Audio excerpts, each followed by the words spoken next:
Bueno, hasta ahora vimos que los sistemas de historia clínica electrónica o registro electrónico de datos de información de salud en general tienen diferentes puntos de vista, instituciones que tienen particularidades.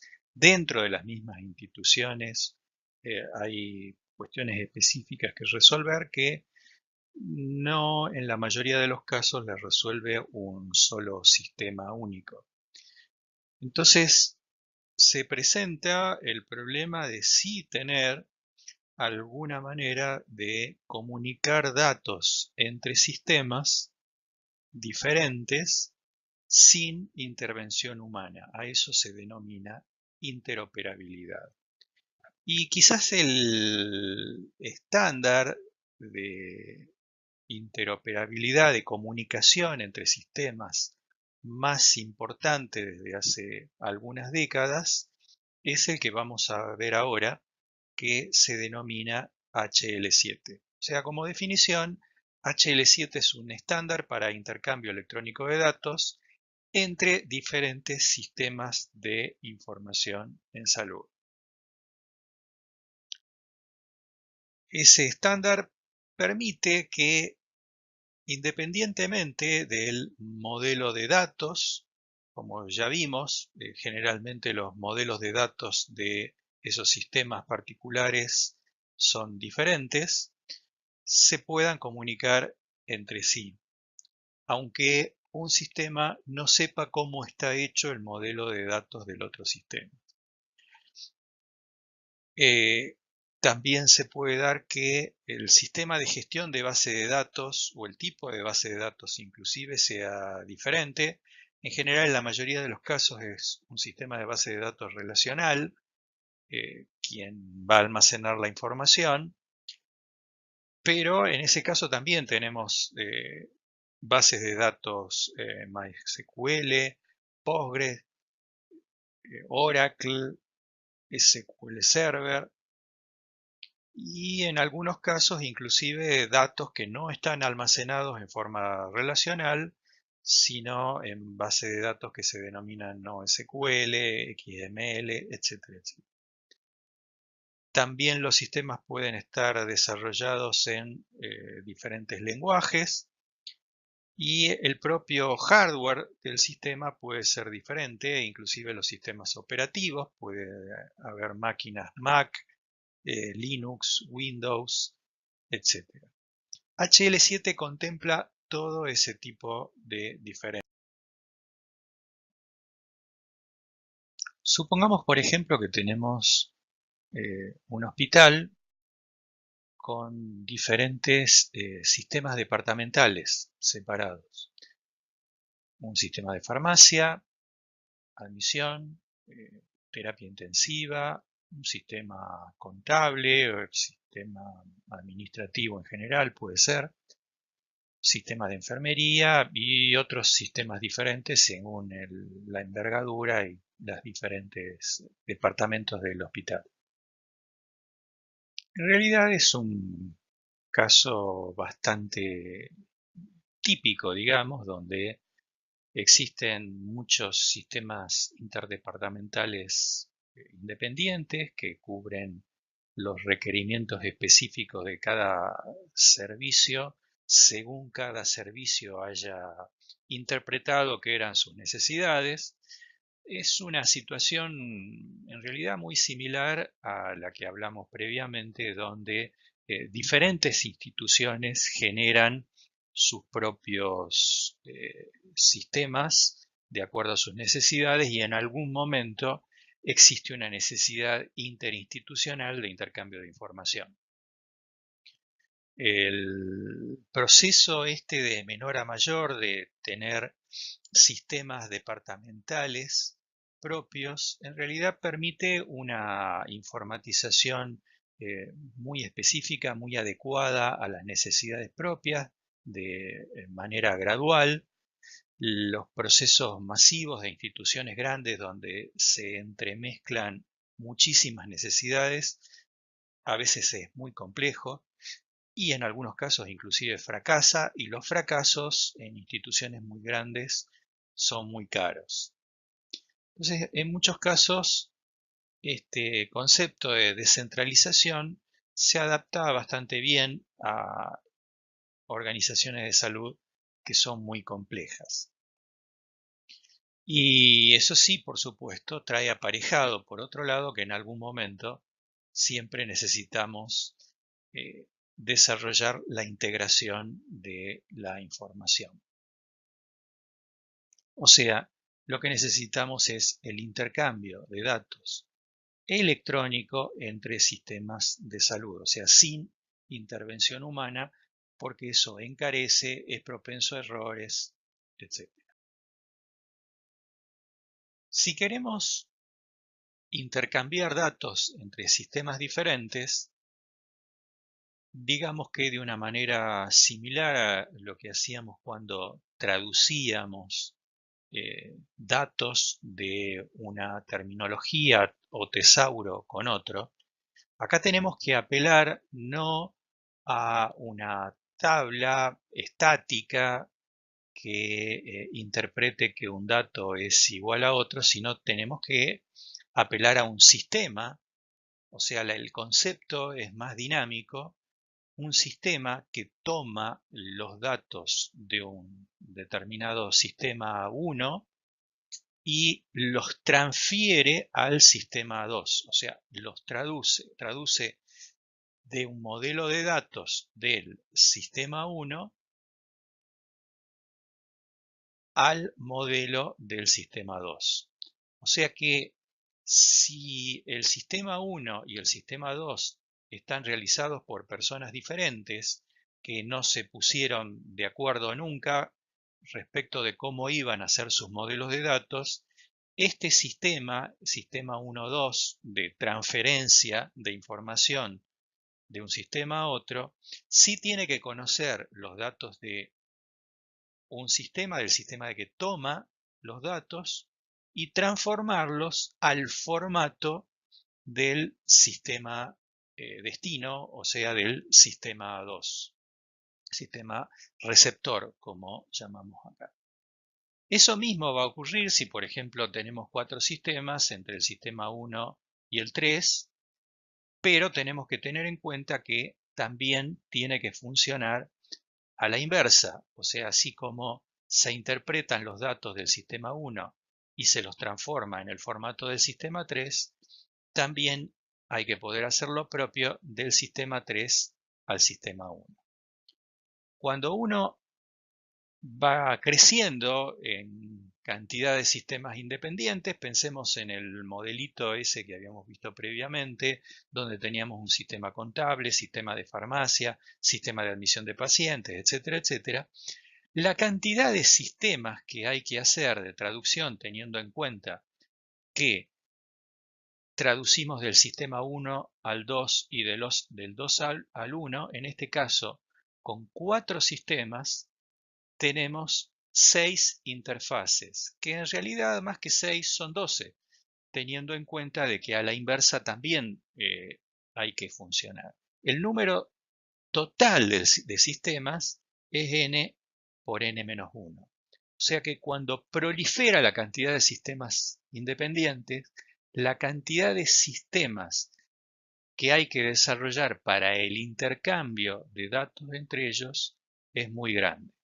Si no, pensemos que si no se hace eso, un paciente entra en el sistema de admisión y después el sistema bioquímico, el sistema contable, etcétera, etcétera, no se enteran nunca de que ese paciente ha sido dado de alta. O si no, hay que ir con papeles impresos y ponerse a cargar en cada uno de los sistemas que el paciente ha ingresado. Multipliquemos eso por la cantidad de información que genera cada paciente y realmente se convierte en un hecho muy ineficiente y muy caro desde el punto de vista tanto económico como de las posibilidades de prestaciones de salud.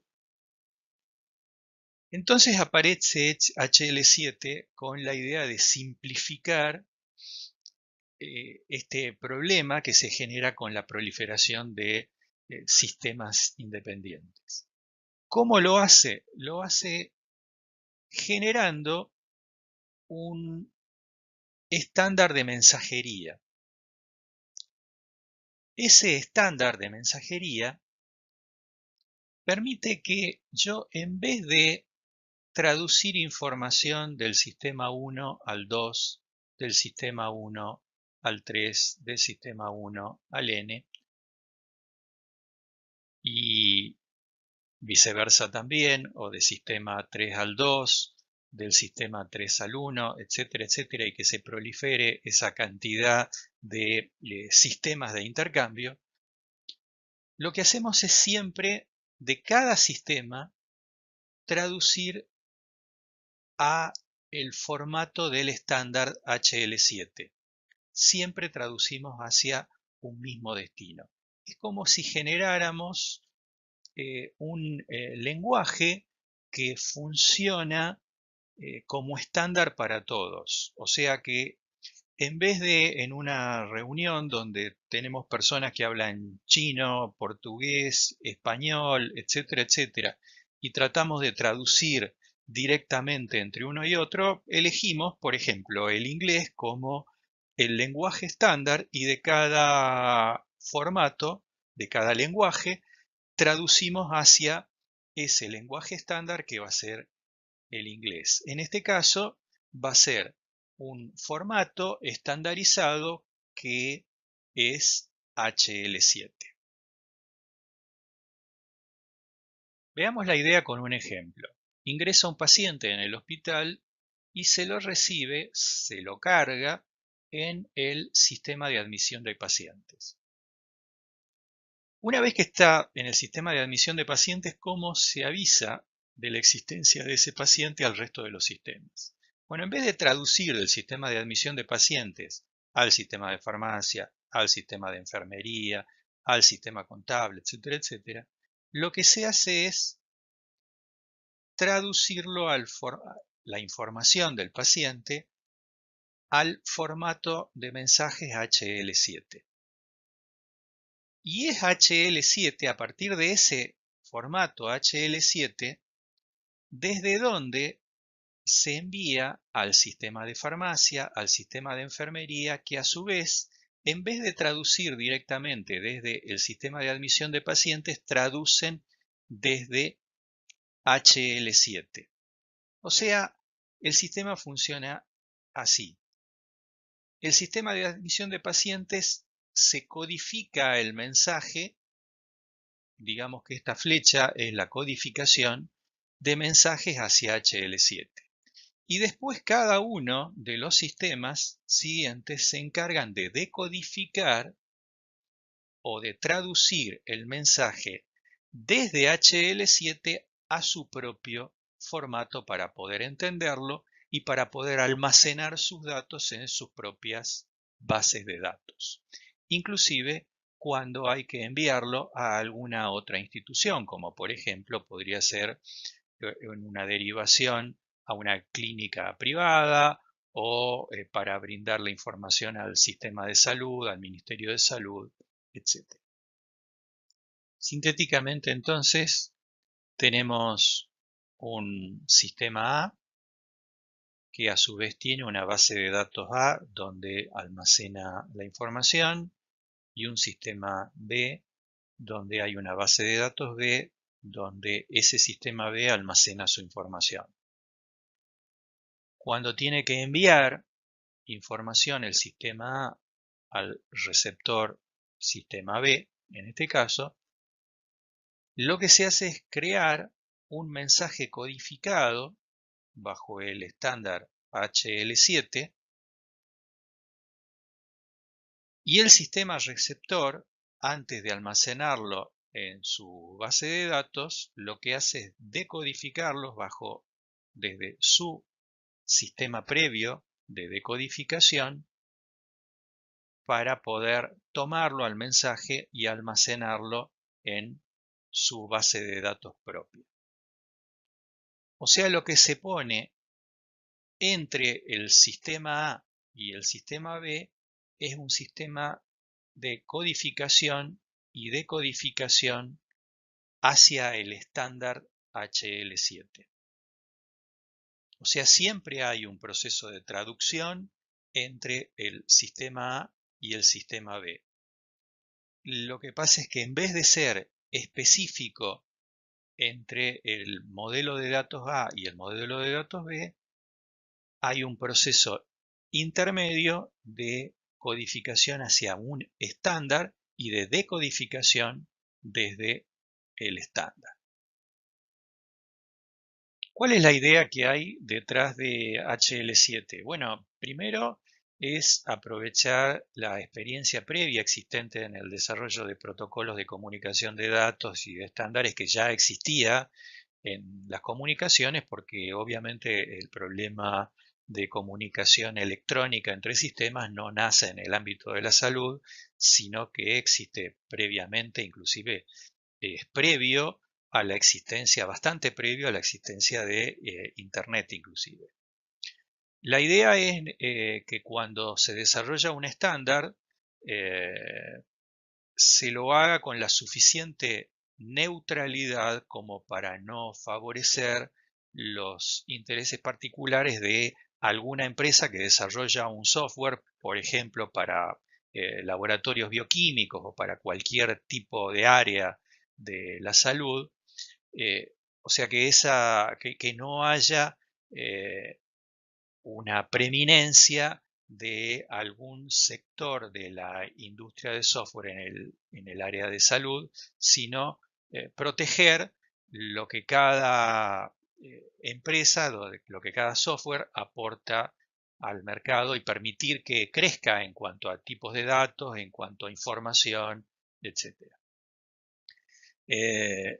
Y obviamente que permita sin sobresaltos la evolución permanente a medida que aparecen requerimientos nuevos. Piensen que en el área de salud permanentemente hay equipamiento nuevo que mide parámetros nuevos y el estándar tiene que estar preparado para poder tomar ese tipo de información nueva y procesarla y comunicarla entre los diferentes actores.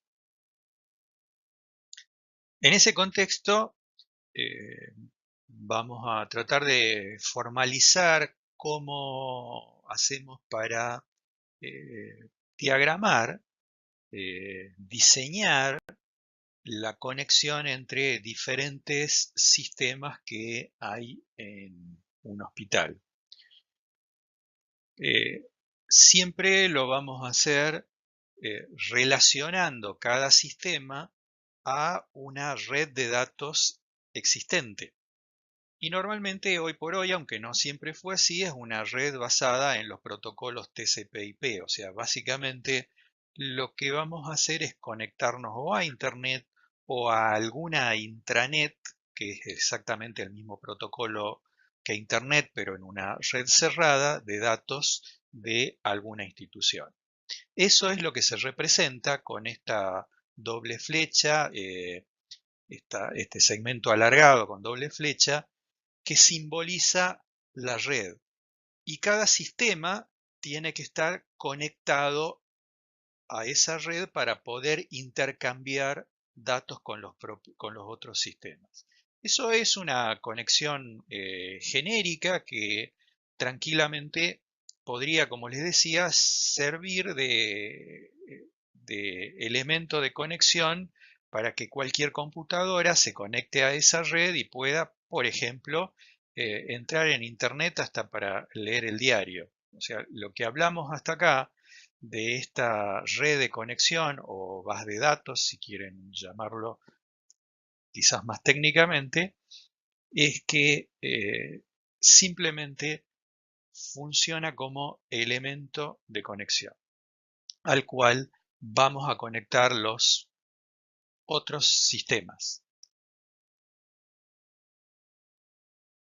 En realidad, dispositivos, computadoras, smartphones, etcétera, que están corriendo un determinado sistema. Por ejemplo, acá podríamos tener un sistema de laboratorio corriendo en un smartphone, no necesariamente eh, una computadora de escritorio, podría ser cualquier cosa.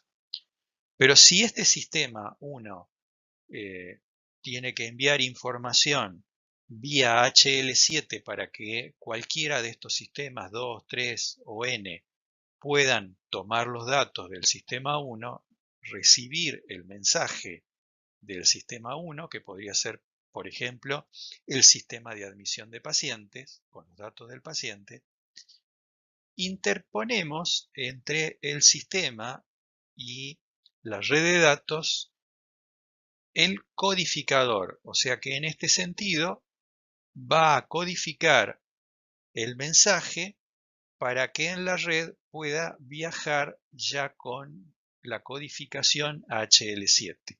De tal manera que cualquier sistema, el sistema 3, por ejemplo, que podría ser el laboratorio bioquímico que recibe los datos del paciente, lo tiene que ser decodificado, previamente, en este sentido, de HL7 al modelo de datos propio del sistema 3 para poder almacenarlo en su base de datos propia. O sea que esto que intercalamos acá entre el sistema y la red de datos es un codificador y también decodificador. En un sentido, cuando envío datos, los codifico desde el modelo de datos propio HL7 y en el otro sentido, cuando voy a recibir los datos, los decodifico desde HL7 a mi sistema propio. Y así puedo conectar todos los sistemas que queramos. Ahora, el hecho de agregar codificador y decodificador entre el sistema y la red de datos es un caso general, pero no explica todas las situaciones posibles que puede haber. De hecho, puede haber algunas situaciones extremas, como por ejemplo este sistema 3 que figura acá, que podría ser algún muy viejo sistema, por ejemplo, de una parte de un departamento de imágenes, donde no tiene prevista la conexión tipo TCP/IP con Internet y por lo tanto la conexión directamente no es posible. O sea, si no puedo conectar el sistema a la red, con mucho menos razón voy a poder hacer intercambio de datos HL7. Entonces no tiene sentido hacer ninguna codificación ni decodificación porque no hay no hay posibilidad de transferencia de datos. Por el otro lado, hay muchos sistemas que ya vienen con la codificación y decodificación incorporada. O sea, son sistemas que ya vienen compatibles con HL7. De hecho, hay sistemas, por ejemplo, de laboratorio, de análisis, esos sistemas que son de automatización de análisis de laboratorio bioquímico, que hacen muchos relevamientos de datos de muestra de laboratorio, que directamente se los conecta a la red y pueden transferir y recibir datos HL7 sin que haya explícitamente un codificador y decodificador por delante, porque ya está previsto dentro del sistema el formato HL7.